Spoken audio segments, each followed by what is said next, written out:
Tugasku menemanimu.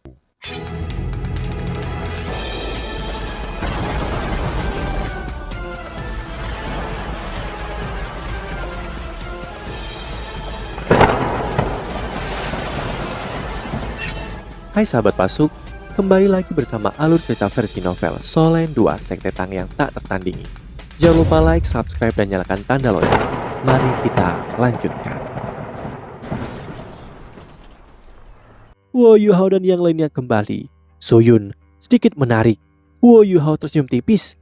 Komandan batalion itu juga seorang master roh, dan peringkat kultivasinya tidak lemah. Wo Yuhao dapat merasakan bahwa dia memiliki setidaknya 4 cincin roh dan usianya baru sekitar 20 tahun. Fakta bahwa dia memiliki peringkat kultivasi seperti itu cukup mengesankan untuk usianya. Dai Luoli sedikit lebih lemah, tetapi dia seharusnya lebih muda dari Soyun. Dai Luoli, nama ini sepertinya terasa sangat akrab. Para anggota baru sudah kelelahan setelah pelatihan sepanjang sore. Mereka berbicara jauh lebih sedikit daripada ketika mereka pertama kali tiba, dan semua orang kembali ke ranjang setelah makan malam.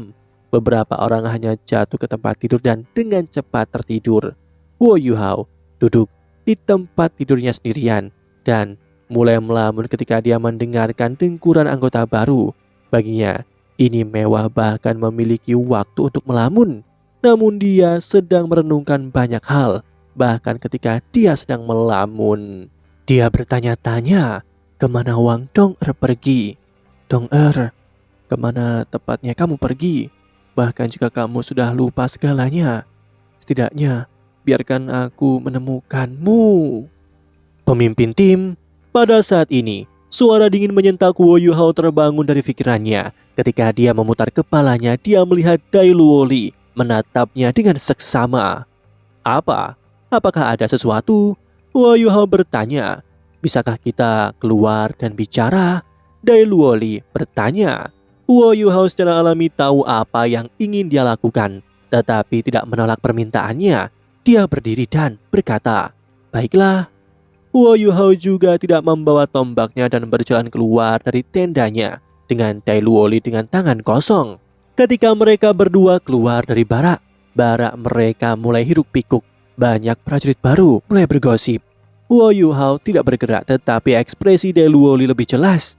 Apakah kalian semua berpikir bahwa wakil ketua tim sedang mencoba untuk menantang pemimpin tim? Oh, itu mungkin. Lihatlah, wakil pemimpin tim. Dia tampak percaya diri. Bukankah pemimpin tim besar menyebutkan sebelumnya bahwa selama seseorang mampu, dia bisa menjadi pemimpin tim? Sepertinya wakil pemimpin tim juga sangat kuat karena dia berani menantang pemimpin tim bahkan setelah pemimpin tim tampil hari ini. Barak kita memang dipenuhi dengan bakat tersembunyi. Pada saat ini, langit di luar sudah berubah menjadi sangat gelap. Dai Luoli berjalan lebih jauh dari barak, tetapi Wo Yuhao masih tidak bertanya mengapa. Dia diam-diam mengikuti. Setelah meninggalkan camp mereka berdua dengan cepat datang ke tanah lapang. Dai Luoli berhenti dan berbalik untuk melihat Wo Yuhao. Tang Dong, aku tidak akan bertele-tele. Aku harap kau akan menyerahkan posisimu sebagai pemimpin tim kepadaku. Wo Yuhao dengan damai bertanya, mengapa aku harus memberikannya? Dai Luoli menjawab, aku harus menjadi pemimpin tim. Jangan tanya kenapa. Aku hanya ingin gelar itu. Aku dapat membiarkanmu terus menjalankan barak pertama. Aku tidak pandai dalam hal itu, namun aku pasti akan mengenakan biaya ke depan selama pelatihan kita dan perang yang akan segera terjadi. Aku percaya bahwa aku akan dapat mengumpulkan beberapa penghargaan dan dipromosikan. Ketika itu terjadi, kau akan tetap menjadi pemimpin tim. Bagaimana menurutmu? Tidak, jawab Wo Yuhao sederhana. Dia secara alami mengerti bahwa tujuan Dai Luoli mungkin sama dengan tujuannya. Mereka berdua ingin memulai dari bawah dan akhirnya menjadi perwira tinggi. Hanya saja, dia tidak punya banyak waktu untuk berlama-lama di peringkat bawah. Ayo bertarung. Jika aku menang, kau serahkan posisimu kepadaku. Bagaimana dengan itu? Dai Luoli secara alami bisa menebak bahwa Wo Yuhao tidak mau, namun dia tidak berharap Wo Yuhao untuk langsung menolaknya tanpa menyelidiki lebih lanjut. Baiklah, Jawab Wo Yuhao sesederhana sebelumnya. Dia akan segera berurusan dengan Dai Luoli sebelum kembali bermeditasi. Ini sudah larut. Dai Luoli jelas marah dengan nada langsung dan tampaknya menghina dari suara Wo Yuhao. Dia berteriak dengan dingin sebelum melesat maju menuju Wo Yuhao. Dia memang sangat cepat. Sebagai Mas Roh kekuatannya meningkat, tubuhnya juga lebih kuat daripada orang biasa. Ketika dia mencapai Wo Yuhao, dia meninjunya. Wo Yuhao memukul bahu kanannya kembali ke tangan Dai Luoli. Dai Luoli hanya merasakan kekuatan membanting ke dalam dirinya dan merasa seolah-olah telah meninju plat baja. Dia terhuyung-huyung beberapa langkah ke belakang sebelum menstabilkan dirinya sendiri dan pandangan terkejut melintas di matanya. Pada siang hari, dia bisa mengatakan bahwa kemampuan Wo Yuhao tidak lemah, namun dia tidak menyangka kekuatan Wo Yuhao berada di atas kekuatannya. Namun, dia tidak akan membiarkan begitu saja. Setelah dia terhuyung mundur, dia segera maju lagi. Kali ini, dia jauh lebih cepat. Dia tidak memukulnya tetapi menggunakan satu tangan untuk meraih bahu Wo Yuhao. Kali ini, sorot matanya lebih tajam. Wo Yuhao meraih tangan Dai Luoli, tangan kanan Dai Luoli mencoba mengubah arah, namun tangan Wo Yuhao bergerak lebih cepat. Dai Luoli merasa segalanya berubah buram di depannya sebelum Wo Yuhao meraih pergelangan tangannya. Ketika Wo Yuhao meraih tangan kanannya, dia segera mengencangkan cengkeramannya di pergelangan tangan Dai Luoli. Dengan tarikan, dia melemparkan Dai Luoli. Merasakan bahaya, Dai Luoli tanpa sadar mengaktifkan kekuatan jiwanya, namun dia hanya merasa jari-jari Wo Yuhao seperti perlengkapan baja yang mengencang di pergelangan tangannya dan menyebabkan bagian bawah tubuhnya mati rasa. Dia sebenarnya tidak dapat mengumpulkan kekuatan jiwanya karena ini. Dai Luoli langsung terbanting kembali ke tanah oleh Wo Yuhao. Ketika dia dilempar ke tanah, tulangnya juga hampir hancur. Wo Yuhao melepaskan pergelangan tangannya dan menggelengkan kepalanya. Setelah itu, dia berbalik dan berjalan kembali ke barak mereka. Dai Luoli malu dan marah ketika dia berteriak, "Kau jangan pergi!" Dia mengumpulkan kekuatan jiwanya dan merangkak dari tanah. Wo Yuhao berhenti sebelum berbalik untuk menatapnya. "Ayo kembali. Kita masih perlu berlatih besok. Aku percaya intensitas latihan untuk prajurit yang baru masuk tidak akan kendur." "Tidak, aku harus mengalahkanmu. Maafkan aku." Dai Luoli tiba-tiba berteriak. Setelah itu lapisan cahaya putih bersinar dari tubuhnya. Tiba-tiba tubuhnya dengan cepat tumbuh lebih besar dan otot-ototnya menjadi sangat tebal. Helai rambut putih juga mulai muncul dari tubuhnya dan seragamnya hampir meledak karena terlalu ketat. Ini adalah pertama kali Wo Yuhao terkejut setelah memasuki camp militer ini. Jiwa bela diri yang diungkapkan Dai Luoli ini terlalu akrab baginya. Harimau putih, itu adalah harimau putih.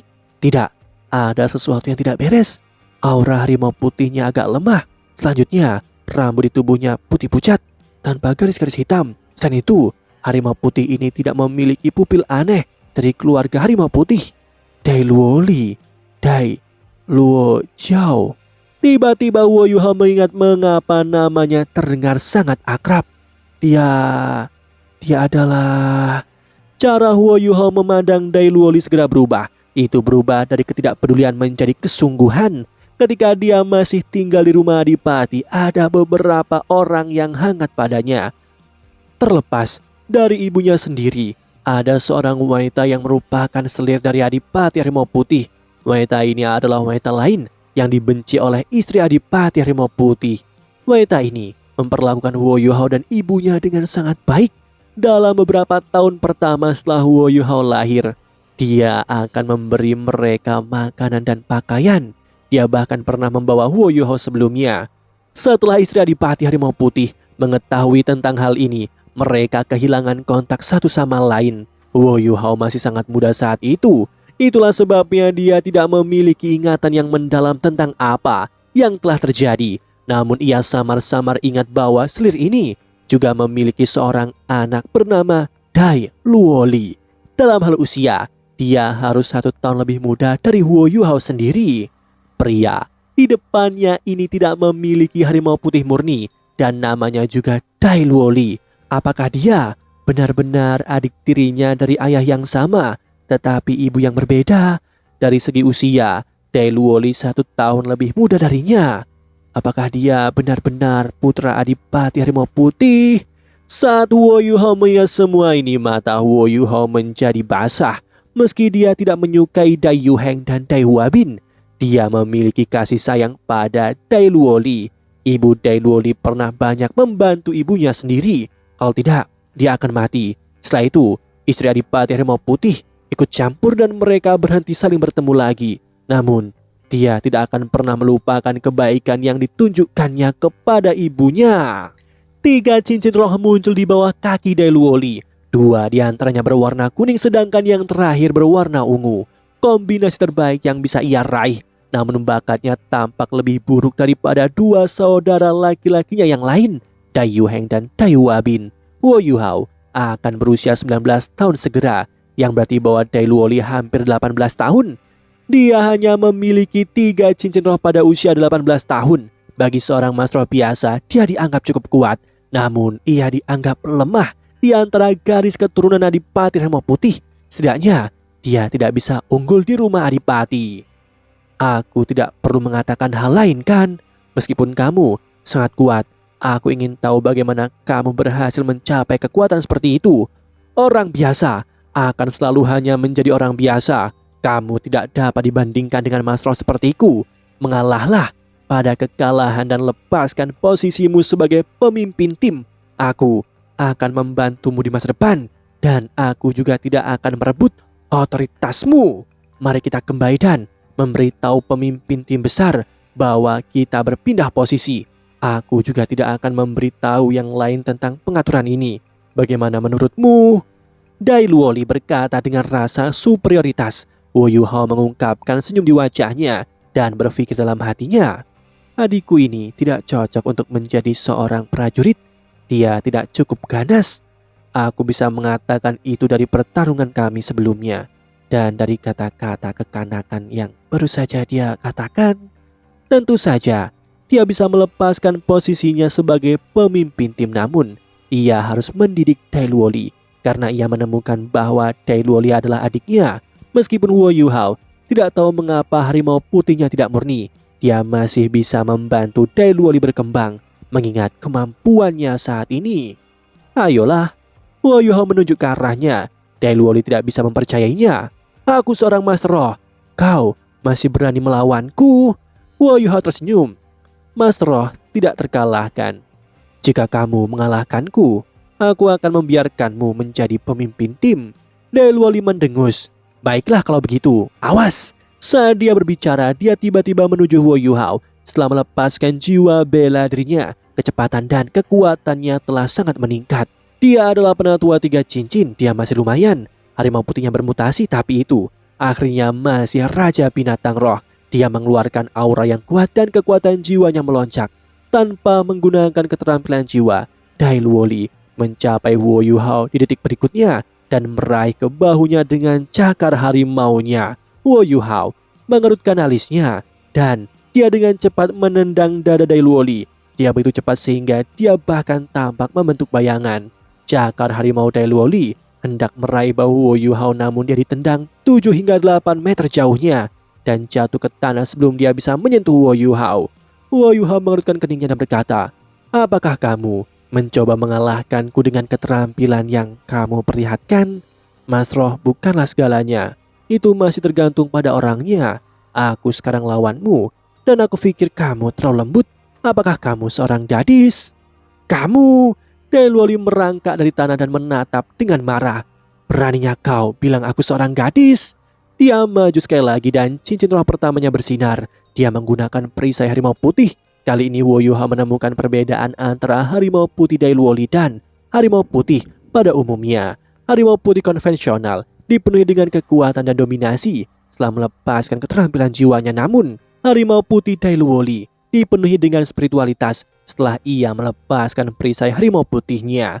Aura spiritualnya tiba-tiba menjadi sangat kuat dan menyatu dengan kekuatan jiwanya. Sebenarnya terasa seolah-olah kekuatan spiritual dan jiwanya telah menyatu bersama. Ini hanya situasi yang terjadi ketika seseorang menggunakan keterampilan bertarung yang diciptakannya sendiri. Dai Luoli kini menyerbu ke arah Wo Yuhao lagi. Entah dia keras kepala atau percaya diri, dia melakukan hal yang sama seperti sebelumnya, menjangkau ke bahu Wo Yuhao. Wo Yuhao menginjak tanah dengan kaki kanannya. suara teredam bernada rendah bergema dan Dailuoli merasa getaran dari bawah kakinya. Dia terlempar beberapa meter ke udara. Ketika dia naik ke udara, cakarnya secara alami tidak mencapai targetnya. Huo Yuhao maju selangkah dan menekan tangan kanannya ke dada Dailuoli. Perisai harimau putih dari Dailuoli mulai bersinar dengan cahaya putih dalam upaya untuk mendorong Huo Yuhao pergi, namun sangat disayangkan bahwa dia tidak dapat melakukannya dalam menghadapi kekuatan absolut. Belum lagi bahwa kekuatan jiwanya jauh dari kata cukup. Detik berikutnya Dailuoli terhuyung mundur lebih dari 10 langkah. Kali ini ekspresi Dailuoli akhirnya berubah serius. Kekuatan mengerikan Tang Dong tidak bisa diremehkan lagi. "Awas, aku akan serius," Dailuoli berteriak. Auranya tiba-tiba berubah dan rambut putihnya mulai terlihat lebih berkilau. Undulasi spiritual yang dirasakan Huo Yuhao sebelumnya juga menjadi lebih kuat. Dailuoli melompat maju lagi saat sosoknya melintas. Apakah itu dalam hal kecepatan, kekuatan atau teknik? Dia menggunakannya dengan sangat baik saat ini. Huo Yuhao sedikit tersenyum. Setidaknya orang ini memiliki beberapa keterampilan.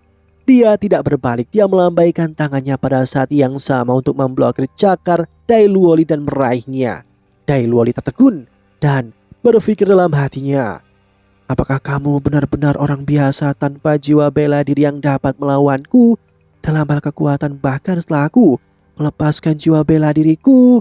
Dia tidak menarik cakarnya, sebaliknya ia mengerahkan kekuatannya dan berusaha menyeret Huo Yuhao. Huo Yuhao tidak bergerak 1 inci pun.